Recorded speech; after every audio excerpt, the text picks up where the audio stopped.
Utang, tas Opo, utang, babayaran. utang. Hanggang sa lumulobo yung utang. Opo. May time na nahihiya ako pag ganun yung sitwasyon namin. Cycle siya eh. Tapos may time pa po na si mama, kailangan niya isang layong ATM niya, ganyan. Sweldo, magbabayad ng utang. Sweldo, magbabayad ng utang. Yes. Sweldo, magbabayad ng utang.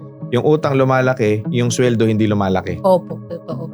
Aray ko. Yan ang karamihan na sitwasyon ng ordinaryong manggagawa dito sa Pilipinas. Kaya ako talaga sinasuggest ko, kahit hindi magnegosyo, create other opportunities for yourself. You do not settle being just a laborer or manggagawa kasi ang hirap eh. Mga July 2020, dun po namin naisipan na bakit hindi po kami magkaroon ng sarili namin printing. As dun sa- squatter pa kayo. Wala na po. Kita mo nga naman ang buhay oh. Kung willing ka po talaga na makaalis sa sitwasyon na yun, gagawin mo po yung lahat para hindi ka na bumalik sa ganong sitwasyon.